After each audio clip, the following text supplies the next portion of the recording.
My bad. I thought I was on, Herschel. It was me. If you have children ages 4 through the 2nd grade, if you would meet Miss Shelley for Children's Church.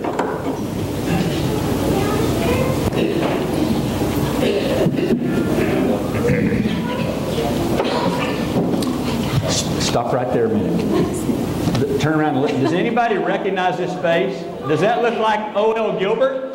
Yeah.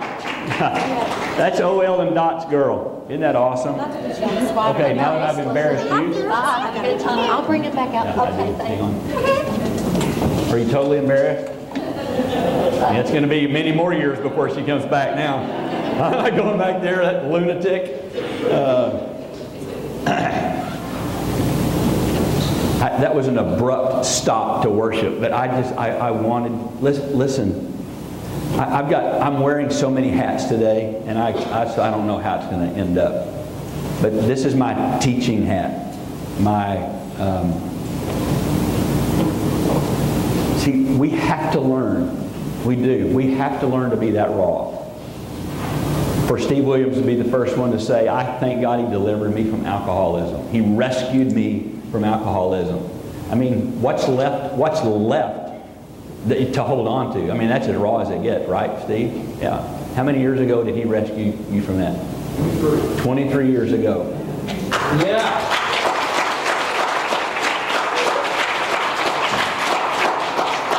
Now watch this. Watch, okay? I don't want to be offensive, but for every single day, countless times a day, He talks about being rescued from that.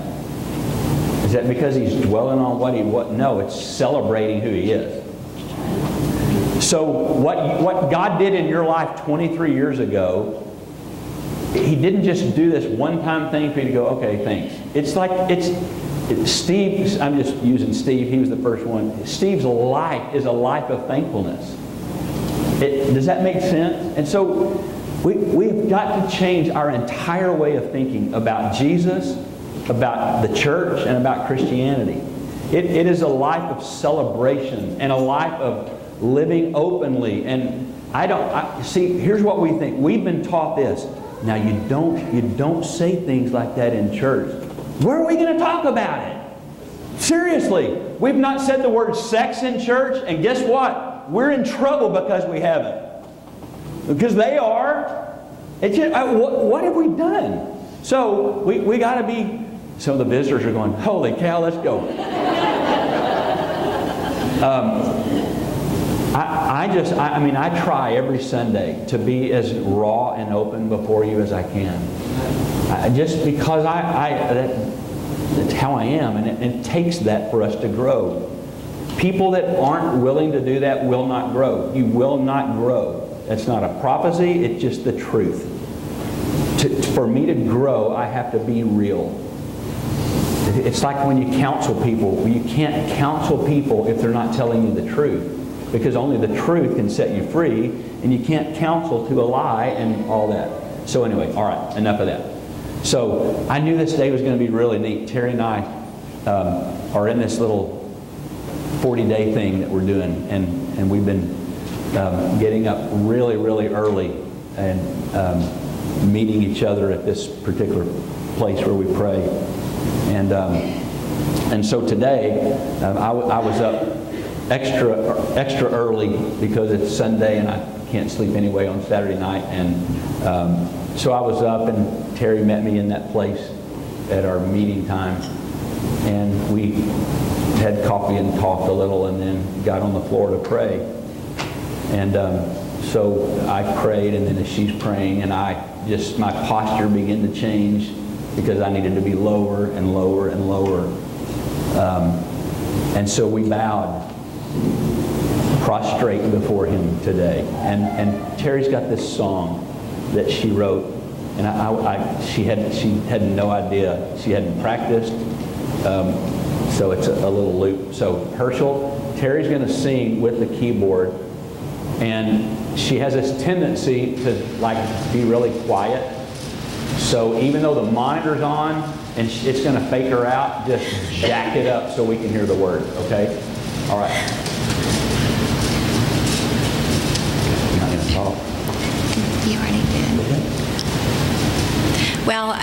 since we're being so honest, like I'm not,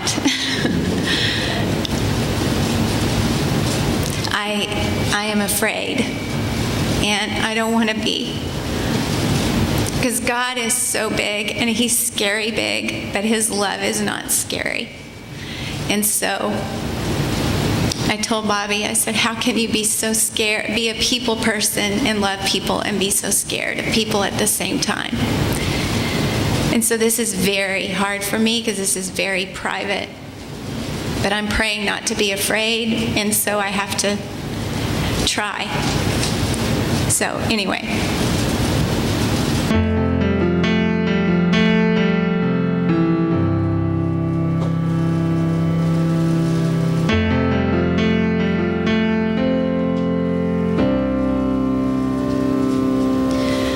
When the day peeks through the long dark night, but my eyes stay close to the morning light,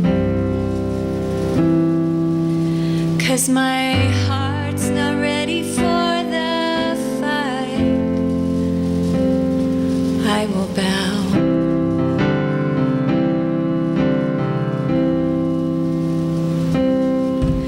When the race is swift and I lose track of why I'm running, I fall back.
together again, like many times before, that we sometimes slip back into a rut, but we're learning together again how we get more done during that time than anywhere else. You get more accomplished through prayer. You really do.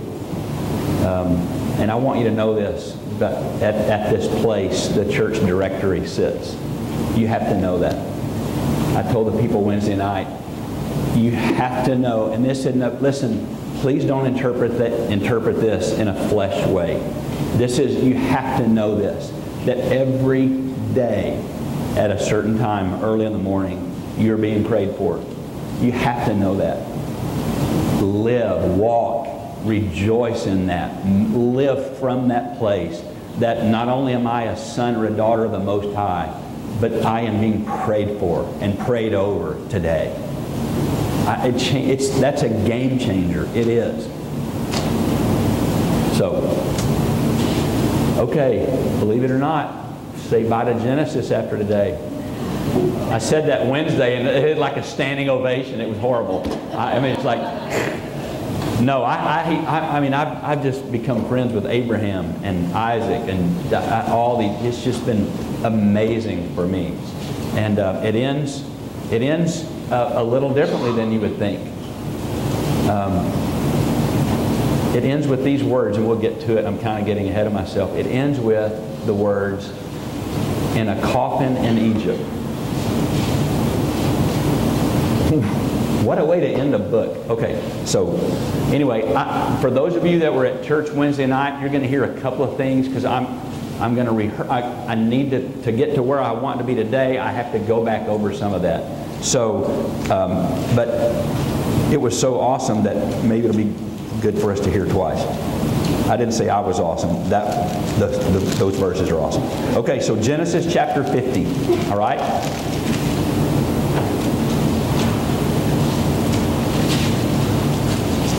Genesis chapter 50, and we are going to start in.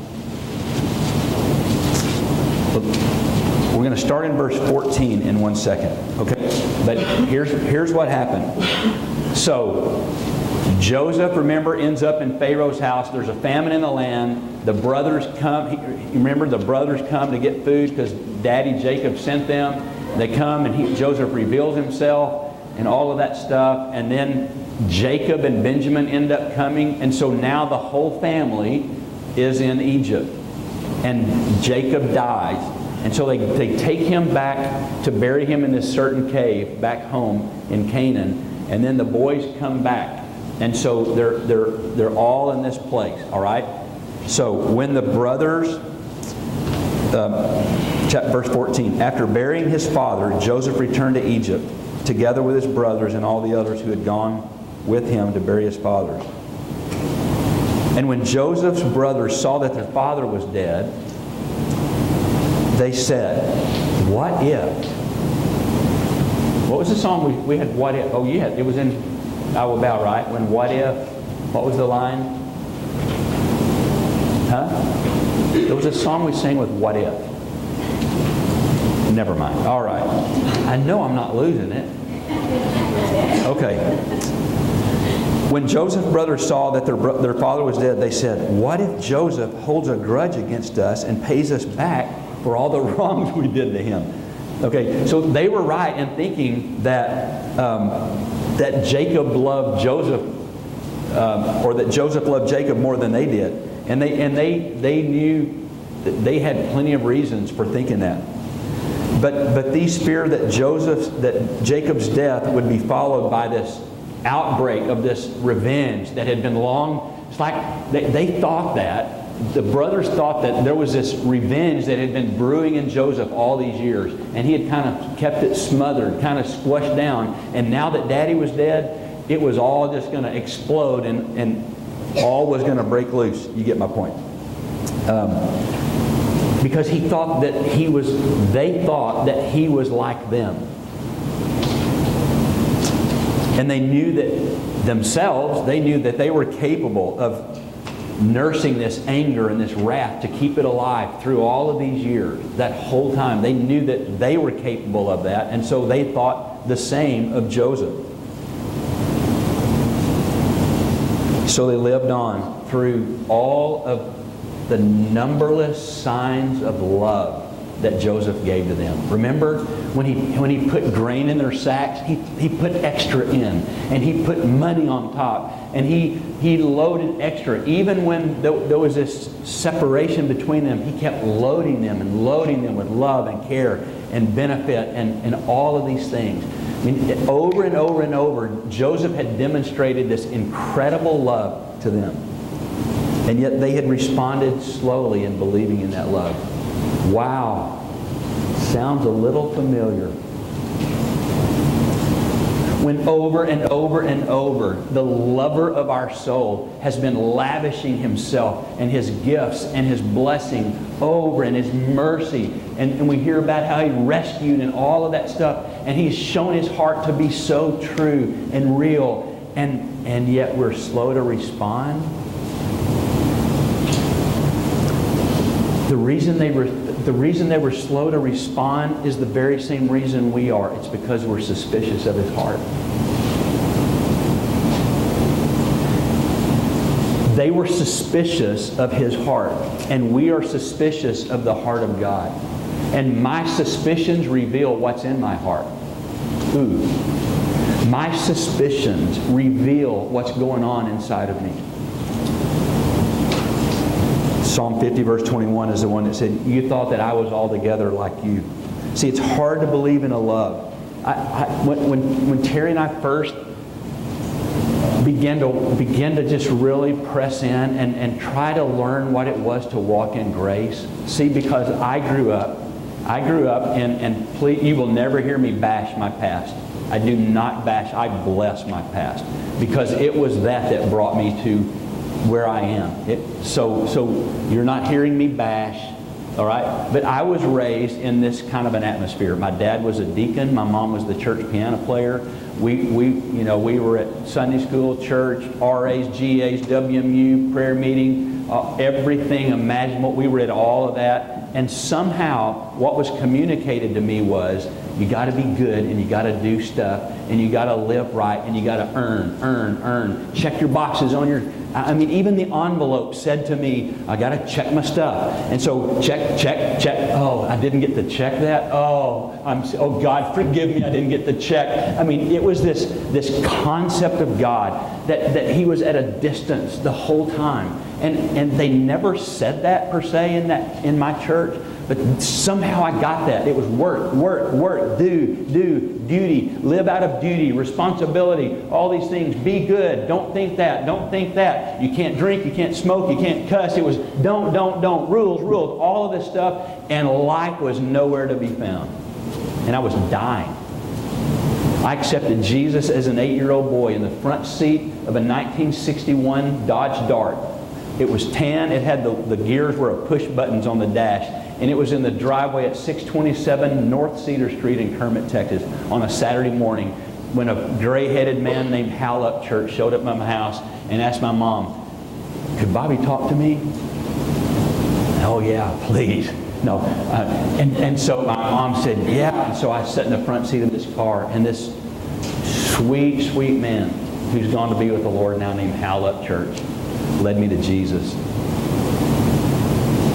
But somehow between the joy of that, I ended up in the drudgery of do, work, rules, do, blah, blah, blah, blah, blah. And it came to the point in my life where I go, I'm done with this. Are you kidding? I was better off without it. I mean, I wanted my eternal security or whatever the words we use. But the point is like I was dying from what was supposed to be life. But the truth was there wasn't life. And so Terry and I remember I told you about this, when we knelt beside our bed in that little white stucco house on Route 1, Box 18 in this little town in Texas, and we're kneeling, holding hands, going, "Oh God, we're dying here. And I don't know what this means, but we want all of you. God, wreck us, ruin us. Because if this is all there is, we're done." And the truth of the matter is, if that was all that there was, we would have been done. Honestly. And yet we got up that day from our knees. I don't mean that that like that day we would have been done. But when there's no hope, and when there's no life, and when there's no grace, and when there's no Jesus, when it's all rules and stuff and junk, who can survive that alone, much less a marriage? Okay, so anyway, we get up from our knees after we pray that, God, show us your grace, reveal your grace. And I mean, God began to show us. And it took a while. And here's why. And it's the point of this.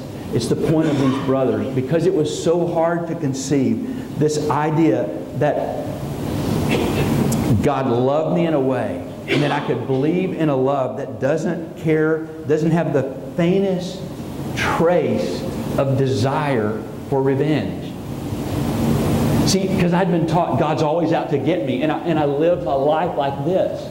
Oh no, I can't do that. Did I sin? Is God gonna, and I had all these secret sins in my life, and trying to cover those is hard enough, and because I didn't want anybody in the church and the people that I was trying to be good for and all that, and so you walk like this.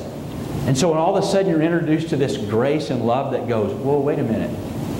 I came to forgive you. I came to lavish myself on you. It's like it's too good to be true. Listen to me. It's too good not to be true. Let me say it again. What seems about Jesus, what seems is too good to be true, it's too good not to be true. Okay, so watch this. So they sent word to Joseph. Okay, so we're fixing to start seeing how they really... So they're so afraid, and they've so misunderstood him that they don't approach him themselves. Whoa, let's stop a minute. See, that's why some of us struggle with worship. We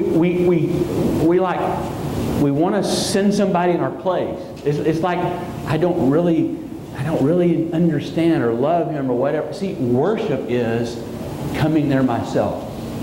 Worship is approaching him. The Bible says that when Jesus died, the veil was torn in two so that we could have access into the presence of God. And so He's inviting, He's wooing, He's calling us all the time to His presence. But these brothers, so they send this messenger. Where am I? They send this messenger to Joseph saying, your father left these instructions. What? Whoa, wait a minute. Okay, these guys are his brother, and so they get some messenger guy, hey, would you go tell Joseph, our brother, say that your father left these instructions before he died. This is what you are to say to Joseph. I ask you to forgive your brothers. That's so hilarious to me. Like they're putting words in his mouth. Okay? So why didn't they go to him at once and appeal to his brotherly affection? Instead, they send this messenger, which really was an insult. It was an insult. Even though they may have meant it as an honor, it really was an insult. And watch this. The craftiness that they used. Remember Jacob? Jacob was the heel grabber. Remember? Esau was the hairy one, red. And Jacob's name was Hill, and his whole life was manipulation, it was bewitching, it was twisting things. And so you can tell that his sons really picked up on it because they're manipulating this situation. Your father, all of this stuff. Okay. And so they slip in these motives for forgiving. And first by putting the mention of their relationship into Jacob's mouth. Claiming to be worshipers of your father's God, not our God. And so watch what happens. So I ask you to forgive your brothers the sins and wrongs they committed in treating you so badly. Now please forgive the sins of the servants of the God of your father. Wow, that's so impersonal. And when their message came to him, Joseph wept. That's an interesting response. His tears were a really good answer to what was going on. They were probably shed because of, the shock that he had been so misunderstood. And yet there was another reason. He's trying to show them again that they're forgiven, that they're pardoned. And so the tears were reported to the brothers in verse 18. His brothers then came His brothers then came and threw themselves down before him. "We are your slaves," they said. What? Wait a minute. After all that Joseph went to, after showing them his love and compassion and tenderness as a brother and revealing himself as a brother, and they're still responding as slaves. See, that's another thing what's going on with some of us. In John chapter 15, verse 15, John 15, 15, you don't have to look, but Jesus says this thing. He's talking to his disciples, and it's the last really intimate, lengthy conversation with them. And in the middle of this thing, in the middle of it, he says, "Guys, I no longer call you servants, slaves, but friends, brothers." Again, that's a game changer. They didn't get, they still had, they had here is the second in charge of the entire country. Anything they wanted was at their disposal because they were in the family. And yet they chose to remain as servants or slaves. And the problem, it is a problem. It's a problem with us that we refuse to be the brothers and the friends of Jesus, but we stay back rather being slaves and servants. I'm a little off my notes here. And so what happened was, in this John 15, the disciples were giving the ultimate promotion. I mean, it really was astounding. He told them that he was no longer going to call them servants, but friends. Even to get to be in the same room to him, in the same room with him, or to admire him from a distance was more than they could ask for. But now Jesus goes, "I'm bringing you into my life." Isn't that awesome? They go from a servant to now being brought into Jesus' life. And that's what he's trying to do for us, to bring us into his life. They had proven themselves worthy of the greatest promotion ever experienced in humanity, from servants to intimates.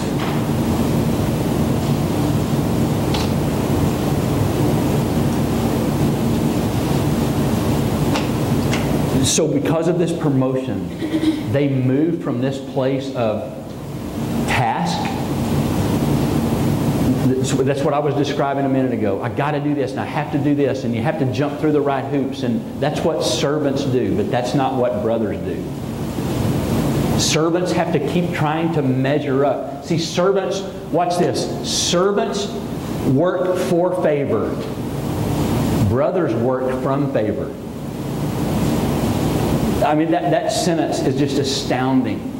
God help us. God help us to stop working for your favor, but to work to live from your favor. You listen to me. You do not have to earn the love of God. I mean, that one sentence today really should liberate someone in this room. You no longer have to work for the love of God. You don't have to earn it. In fact, you can't earn it. And the sad truth is, you've been chasing your tail now for however many years you've been trying to do it, because it cannot be done. You do not earn the love and the mercy and the kindness and the goodness of God. It's a gift.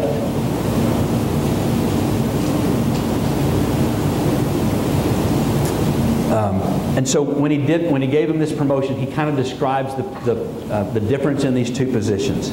Servants don't know what their master is doing. If you keep reading John 15, basically it's saying servants don't get to know what the master is doing. They don't have access to his personal inner nature, the intimate realm of the master. They are task-oriented. Obedience is their primary focus. And rightly so, because as a servant, their life depends on the success of them being obedient to the task, right? But friends have a different focus, Jesus is saying. Okay, this is going to sound blasphemous. Obedience, although obedience is really important, it's not on the top of the list for brothers. What? How can you say that?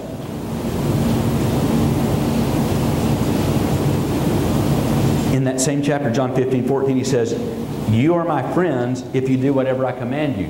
Okay, see, that said it right there. If you do what I command you, obey, then you'll be my friends. But here's what I mean. But friends are less worried about disobeying than they are about disappointing. Let me say that again. Friends, it's really not about disobeying. What's even worse is disappointing. Can I tell you that the longer I walk with Jesus, seriously, I mean just in this last month even, there are things that God has shown me what are in my heart. I mean little things. It's not, I mean I took care of the big stuff, and I continue to take care of that stuff. You know, Steve going, yeah, alcoholism, all the big stuff. But the more you walk with Him, Gary and I talked about this one day standing at the bed of my pickup. It's like, okay, those things were easy to deal with compared to what God's showing me what's in me now. And it's this little stuff. It's like,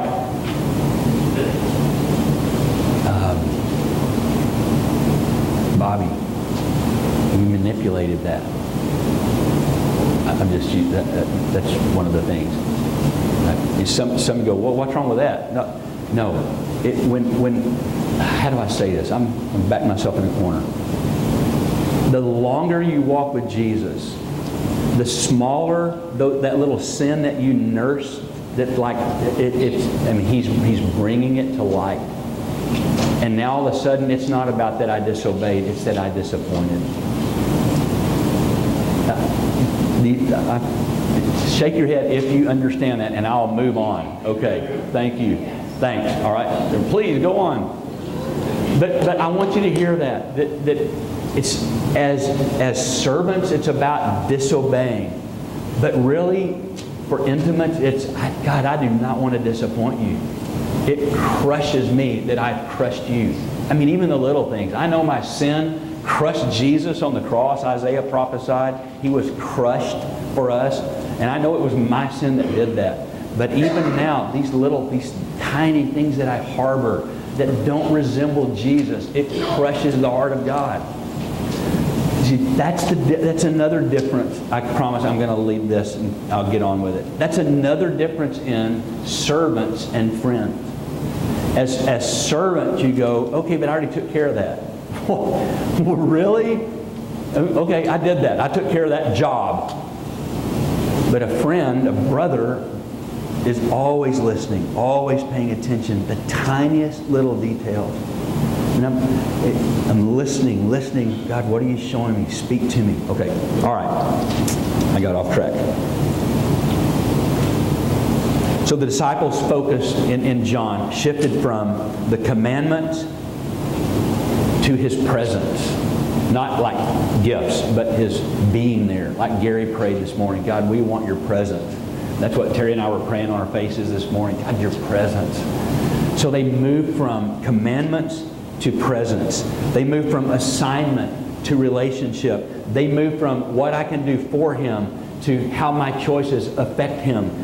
And so this bestowal of friendship belongs to us. Okay, I'll move along from that. I got to get going here. All right. So Joseph's answer, verse 19. Joseph said to them, don't be afraid. Am I in the place of God? You intended to harm me, but God intended it for good to accomplish what is now being done, the saving of many lives. Wow, that's incredible. What a response. Okay? And so then, don't be afraid. I will provide for you and your children. And he reassured them and spoke kindly to him. Can you see that? Can you see why some people say that Joseph is a type of Christ? There's a picture here of the heart of God that was expressed in the coming of Jesus with things like, don't be afraid. God worked this for good. What's now being done, don't be afraid. I will provide for you. I'll provide for your children. He reassured them, spoke kindly to them. That's the picture of the love of Jesus. Okay. Here's where I wanted to get to. So then Joseph said to then Joseph stayed in Egypt Along with his father's family, he lived 110 years and saw the third generation of Ephraim's children. Also the children of Machir, the son of Manasseh, were placed at birth on his knees. What a way to go out. Your great-great-great-grandkids on your knee. Okay. Then Joseph said to his brothers, I am about to die, but God will surely come to your aid. Okay, Joseph, where are you? You got it open? Okay, listen to this. This is the translation I love. This is the... Here, listen to the Holy here, Joe. I'm playing. Listen to the King James Version, okay? And Joseph said unto his brethren, I die, and God will surely visit you, and bring you out of this land unto the land which he swore to Abraham, to Isaac, and to Jacob. I die, but God will surely visit you. I die, but God will surely visit you. Listen, they're going to hold on to this, and I'm fixing to tell you how many years. I die, but God will surely visit you. I did this week. I'm so dumb sometimes. I'll take a sentence and I'll like accent every word in a different way. I die, but God will surely visit you. I died, but God will surely visit you. I die, but God will surely visit you. I'm just a word guy. I die, but God will surely visit you. I die, but God will surely visit you. I die, but God will surely visit you. I mean, you emphasize it. You go, I die, but God will surely visit you. This promise from this man's last word to his brother, to this generation. I'm going away. Ooh, it sounds like Jesus. Remember that? I go away. But it's to your benefit that I go away, because I'm going to prepare a place for you. Remember that? John chapter 14. And I'm going to send someone back. I mean, there's so many similarities here. Okay. So he dies. I will surely